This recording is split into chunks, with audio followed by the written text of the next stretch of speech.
This is COP28, very, very important meeting.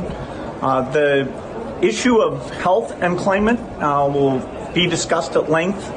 That's never gotten the attention it deserves. The issue of food systems and how with climate change, a lot of farmers aren't able to grow their crops, which is a tragedy for them.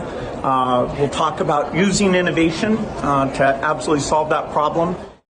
You know, how can you do climate effectively? There's very limited money for causes to reduce inequity in the world. And no temperate country is going to become uninhabitable. Okay. Well, that's good to hear. The climate people have to decide, are we the science number people or you know, you really want to make your arguments, you know, based on what you actually know, you know, about, okay, how much is the planet itself at risk, for example. Okay. I want to come back to some of those points.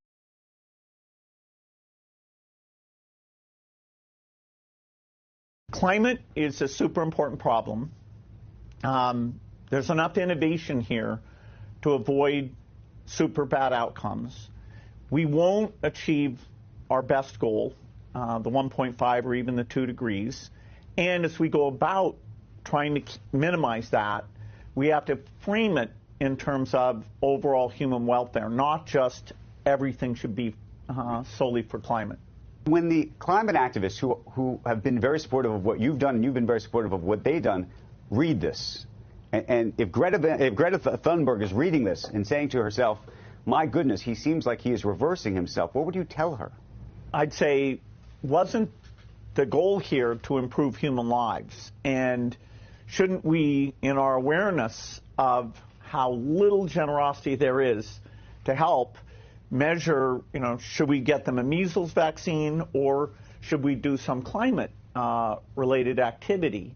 And if we stop funding all vaccines and that, you know, saved you 0.1 degree, would that be a smart trade-off? That's the kind of question we have to ask.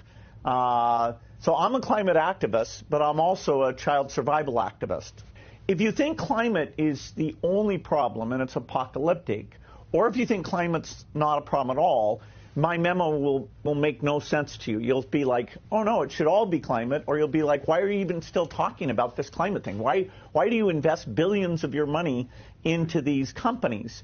The middle position that climate is super important, but has to be considered in terms of overall human welfare. I didn't pick that position because it's a you know, everybody agrees with it. It's, I think, intellectually the right answer.